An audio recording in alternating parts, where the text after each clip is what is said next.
Perkenalkan nama saya Song Ismanara dengan NIM 231401060. Kali ini saya akan menjelaskan mengenai beberapa materi dari kecerdasan buatan. Untuk materi pertama itu ada search algorithm atau algoritma pencarian. Jadi algoritma pencarian ini dia terbagi dua, ada informed search sama uninformed search. Nah, informed search itu dia teknik pencarian yang menggunakan pengetahuan khusus atau informasi tambahan untuk membantu menemukan solusi masalah. Jenis pencarian ini bertujuan untuk menghindari agar algoritma tidak tersesat dalam mencari solusi yang tepat. Keunggulan dari pencarian ini adalah kemampuannya untuk menemukan solusi dengan biaya pencarian yang rendah. Dalam pencariannya, algoritma akan mencari nilai not yang paling menjanjikan melalui fungsi heuristik yang menghitung pengkiraan dari biaya jalur tersebut dari not ke tujuan. Fungsi ini menjadi elemen penting dalam informed search karena memberikan informasi tambahan yang membantu algoritma menuju solusi yang optimal. Dengan bantuan fungsi ini, algoritma dapat lebih cepat menemukan jalan menuju tujuan melalui berbagai not tetangga. Jadi, contoh-contoh dari penerapan informed search itu yang pertama ada greedy best first search. Jadi, metode pencarian ini melakukan ekspansi node yang memiliki jarak terdekat dengan goal. Namun ekspansi dilakukan pada metode ini menggunakan evaluasi node yang hanya melihat kepada fungsi heuristiknya. Dan kata lain yang dibandingkan untuk penentuan ekspansi node ini hanya estimasi atau prediksi saja, atau Fn sama dengan Hn, atau node-nya sama dengan nilai heuristiknya. Kalau dilihat dengan gambarnya itu dia bisa dilihat kalau dia dari awalnya itu P ke C, karena 6 yang paling dikit atau nilai heuristiknya yang paling kecil itu 6. Kemudian dari C ke U, karena nilai heuristik yang paling kecil itu 4. Kemudian dari U ke S yang nilai heuristiknya itu paling kecil, yaitu 0. Kemudian ada A star. Jadi dari A star ini dia bedanya dengan greedy itu, greedy tadi dia hanya melihat nilai heuristiknya saja. Namun A star ini dia menggabungkan antara nilai heuristik dengan nilai sebenarnya. Jadi nilai fungsinya itu penjumlah dari nilai PET-nya atau nilai jalur sebenarnya dengan nilai estimasinya atau nilai heuristiknya. Nah, kalau misal dilihat dari gambarnya, dia bisa awalnya tuh memilih dari S ke A, lalu dari A ke D, kemudian dari F, dari D ke F, kemudian dari F ke G. Karena itu yang paling pendek di antara yang lainnya. Nah, itu untuk beberapa dari informed search. Kemudian ada uninformed search. Nah, bedanya uninformed search ini bedanya uninformed search ini dengan informed search adalah uninformed search ini dia melakukan pencarian dengan cara hanya memberikan suatu masalah, tapi tidak ada langkah lebih lanjut untuk menemukan solusi masalah tersebut. Nah, tujuannya dari pencarian ini untuk membedakan antara keadaan target dan non-target sampai menemukan tujuan dan melaporkan penerusnya. Strategi ini juga dikenal sebagai blind search. Jadi contoh dari uninformed search itu ada BFS atau breadth first search. Jadi breadth first search ini dia melakukan eh, langkah pertama itu dia mencari root yang diekspansi, kemudian eh, dilanjutnya ke suksesor dari root node yang juga diekspan atau ke sampingnya. Hal ini dilakukan hingga eh, node paling bawahnya itu udah nggak ada lagi. Jadi bisa dilihat dari gambar, dia pertama tuh dari S ke A, kemudian cari yang setara berarti B. Nah dari B kemudian karena udah tidak ada lagi suksesor dari node yang root dari node yang di expand, maka dia lanjut ke yang bawah yaitu C, kemudian dicari yang setara atau yang sama itu lanjut ke D, kemudian dia lanjut ke E, ke F, kemudian demikian ke bawah terus sampai dia dapat node tujuannya. Kemudian yang kedua ada DFS atau Depth First Search. Dia ini melakukan bedanya dengan BFS. Kalau BFS tadi dia cari yang setara atau ke samping. Kalau DFS dia cari ke bawah dulu. Jadi dia habiskan dulu ke satu tree, satu root. atau satu keturunan itu, kemudian dilanjut ke node lainnya. Jadi kalau dari gambar itu dia awalnya dari S ke A ke C, karena C sudah tidak ada lagi suksesornya, maka dia balik ke A kemudian ke D. Nah, D juga tidak ada lagi suksesornya, demikian juga A, maka dia balik ke S, kemudian dia lanjut ke B. Dari B dia lanjut ke E, kemudian dari E ke H. Nah, dari E ini dia ke H, H-nya balik lagi, kemudian balik ke E, kemudian lanjut ke G. Nah, karena G paling dalam atau paling bawah, maka G titik terakhirnya. Kemudian ada uniform cost search atau Dijkstra algorithm. Jadi pencarian eh, BPS itu akan optimal kalau misalnya semua pet tuh nilainya sama. Nah, kalau misalnya nilai petnya itu beda-beda, maka dilakukan Dijkstra algorithm dengan cara dia membuat antrian berdasarkan petnya. Jadi dia bakal nyimpan satu-satu dari nilai notnya. Kemudian dia akan mencari dia dari jumlah jumlah mana yang paling kecil antara not awal hingga not akhirnya. Jadi yang paling kecil nanti itu yang merupakan eh, pilihan pertamanya. Jadi dia bakal mengunjungi nanti tiap-tiap notnya. Kemudian ada bidirectional search. Dia ini pencarian dua arah secara bersamaan. Jadi supaya lebih cepat gitu. Jadi nanti jumpai di tengah. Ini bisa lihat dari gambar. Di awalnya dari A sama O secara bersamaan. Kemudian dia bakal mencari hingga dia bakal bertemu di tengah-tengah suatu titik yaitu H. Kemudian kita lanjut ke materi selanjutnya yaitu uncertainty atau ketidakpastian. Jadi uncertainty ini adalah kondisi ketika suatu sistem tidak memiliki informasi lengkap atau pasti untuk membuat keputusan. Ketidakpastian ini sering muncul karena berbagai alasan, seperti data yang tidak lengkap, pengukuran yang tidak akurat, atau model yang tidak sempurna. Nah, jadi beberapa sumber itu bisa dilihat. Yang pertama itu dari data itu sendiri, seperti data yang hilang atau kurang, data tidak dapat diandalkan karena yang tidak tidak dapat diandalkan. Kemudian eh, data yang redundant atau data yang ganda. Kemudian yang kedua ada pengetahuan pakar yang bisa jadi karena ketidakkonsistenan dari banyak pakar.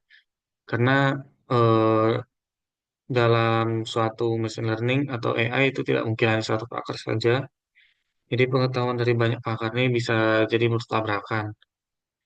Kemudian ketiga ada representasi pengetahuan.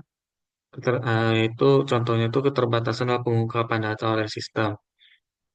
Seperti penampilan pada outputnya itu bisa jadi salah, sehingga menyebabkan keraguan atau ketidakpastian. Kemudian proses inferensi atau proses pencarian kesimpulan atau konklusi dan metode penalaran itu tidak tepat sehingga data yang dihasilkan itu tidak pasti. Beberapa cara untuk menangani ketidakpastian itu ada yang pertama itu dengan menerapkan logika fuzzy, yang dimana logika fuzzy ini memungkinkan sistem untuk bekerja dengan tingkat kebenaran yang bersifat gradual dan tidak hanya terbatas pada benar atau salah saja atau satu atau nol saja. Kemudian yang kedua kita bisa menerapkan probabilitas, yaitu di mana probabilitas yang digunakan untuk merepresentasikan ketidakpastian kuantitatif. Dan juga teorema Bayes ini, teorema Bayes atau salah satu teorema dari penerapan probabilitas, dia memungkinkan suatu sistem untuk memperbarui keyakinan dari probabilitas berdasarkan data atau bukti yang baru yang diterima. Kemudian ada evidential reasoning atau teori Dempster-Shafer. Teorema ini digunakan untuk menggabungkan bukti dari berbagai sumber untuk menghasilkan tingkat keyakinan yang lebih tinggi. Nah, jadi ini salah satu yang tadi itu teorema Bayes. Jadi teorema Bayes ini dia sebuah aturan dalam statistik yang digunakan untuk memperbarui probabilitas suatu hipotesis berdasarkan informasi atau bukti baru. Dari sini kita bisa melihat bentuk umumnya, di mana PH itu artinya probabilitas hipotesis H yang diberikan oleh bukti E.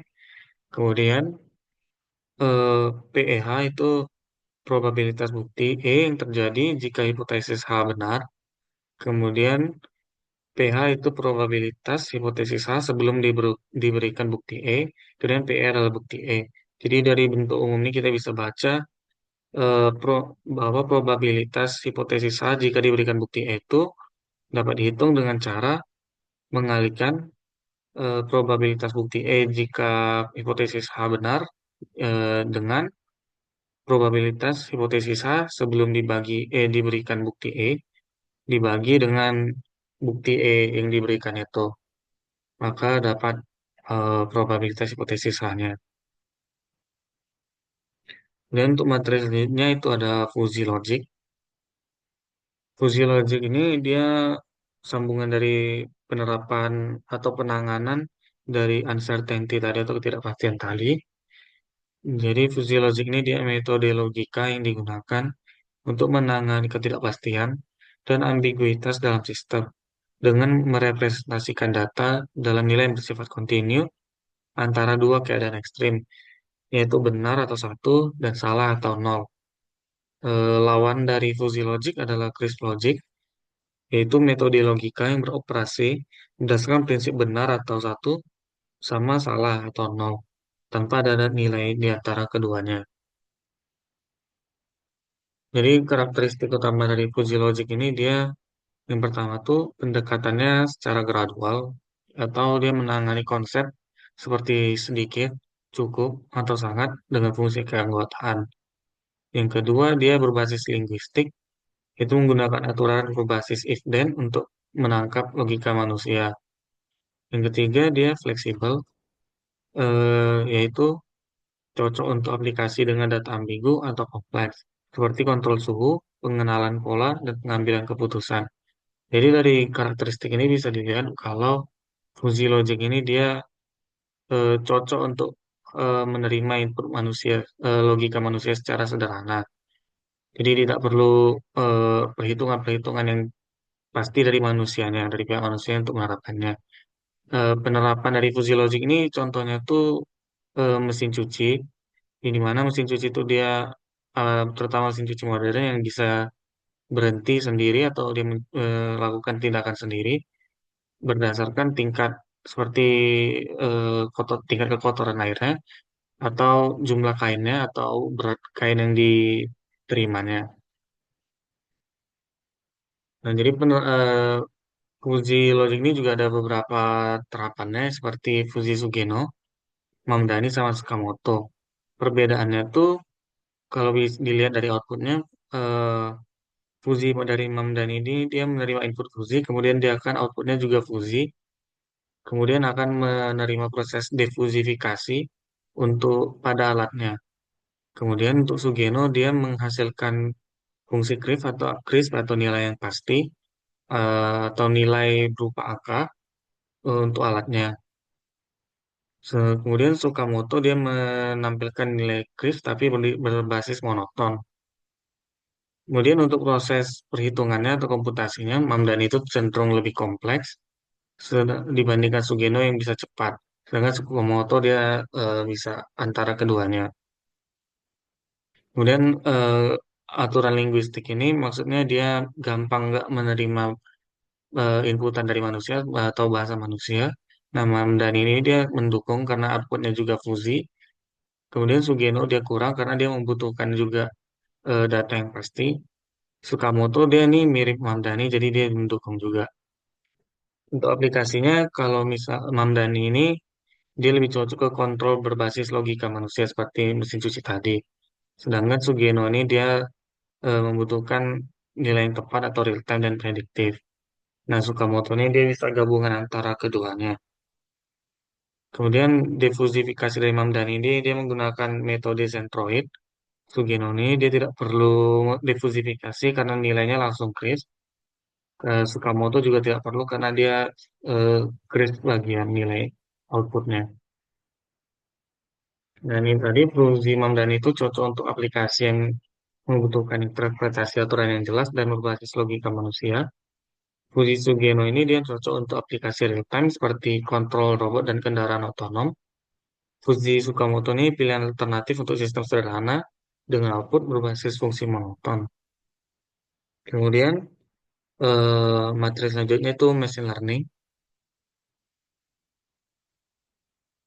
Machine learning ini dia cabang dari kecerdasan buatan yang memungkinkan sistem untuk belajar dari data tanpa harus diprogram secara eksplisit. Dalam machine learning, komputer dilatih menggunakan data sehingga mampu mengenali pola, membuat prediksi, atau mengambil keputusan berdasarkan data yang baru. Jadi beberapa tahapan yang dilakukan dalam development machine learning itu yang pertama ada gathering data atau pengumpulan data. Jadi di sini data yang relevan itu dikumpulkan sesuai dengan masalah yang ingin diselesaikan. Data ini bisa berasal dari mana saja seperti database, API, sensor atau dari internet. Kemudian preparing data atau menyiapkan data. eh, Data yang sudah terkumpul tadi itu diproses untuk digunakan dalam training modelnya. Prosesnya ini bisa seperti normalisasi data atau pembersihan data. Kemudian choosing model atau pemilihan model, memilih jenis model ini harus sesuai dengan jenis data dan masalah yang ingin diselesaikan seperti apakah masalahnya itu bisa diselesaikan dengan secara klasifikasi atau regresi. Jadi modelnya harus sesuai dengan masalah yang ingin diselesaikan. Kemudian ada training model, di mana model ini dia akan mempelajari pola dari data pelatihannya. Model ini menyesuaikan training model ini menyesuaikan diri dengan parameter internalnya, seperti bobot dalam neural network ataupun seperti jumlah evoknya untuk meminimalkan kesalahan prediksi. Kemudian evaluasi, ada evaluasi, mengevaluasi ini dia mengevaluasi performa model menggunakan data pengujian yang belum pernah dilihat model sebelumnya. Jadi dia kayak ngetes gitu dengan data baru untuk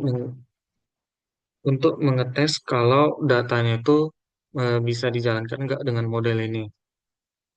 Kemudian ada hyperparameter tuning, di mana nilai-nilai hyperparameter eh, dia ditentukan sebelum pelatihan tadi supaya eh, meningkatkan atau untuk mempengaruhi hasil dari akurasi modelnya itu, prediksi dari model tersebut.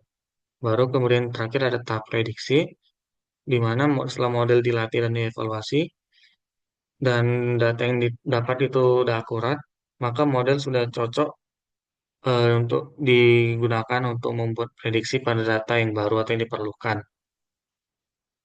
Beberapa contoh masalah yang bisa diselesaikan. Jadi sebelum sebelum melakukan prediksi itu ada penentuan masalahnya tadi. Ya, jadi penentuan masalah itu ada berdasarkan klasifikasi, yaitu dia penentuan prediksi kategori atau kelas dari data, di mana outputnya itu berupa nilai diskrit, seperti menentukan apakah email itu masuk spam atau non-spam, atau mengidentifikasi jenis objek dalam gambar. Kemudian yang kedua ada regresi, di mana metode penentuan prediksi dengan menggunakan nilai numerik, di mana outputnya itu berupa angka seperti prediksi harga rumah, suhu, atau pendapatan seorang berdasarkan fitur tertentu. Kemudian beberapa contoh dari penerapan machine learning itu yang pertama ada asosiasi. Asosiasi ini berguna untuk menemukan pola atau hubungan antara item-item dalam satu dataset. Ini sering digunakan untuk analisis data atau pencarian pola yang sering muncul bersama. Kemudian ada reinforced learning, yaitu model belajar melalui interaksi dengan lingkungan dan bisa memperoleh reward atau penalti berdasarkan tindakannya. Reward atau penalti ini kemudian akan menjadi acuan model tersebut untuk memperbaiki modelnya, memperbaiki diri sendiri untuk interaksi ke depannya nanti. Kemudian ada deep learning, yaitu subset dari machine learning yang menggunakan neural networks dengan banyak lapisan untuk memodelkan data yang kompleks. Contoh penerapan dari deep learning ini seperti pendeteksi suara atau pendeteksi gambar gitu. Kemudian ada ensemble learning, di mana ensemble learning ini adalah teknik beberapa model yang digabungkan untuk meningkatkan akurasi dan mengurangi kesalahan. Jadi singkatnya kayak nanti banyak model, berbagai model itu digabungkan untuk mencari satu masalah yang sama. Model-model ini bekerja sama untuk menghasilkan prediksi yang lebih kuat dibandingkan dengan model tunggal. Sekian penjelasan saya mengenai materi-materi pada kecerdasan buatan. Terima kasih.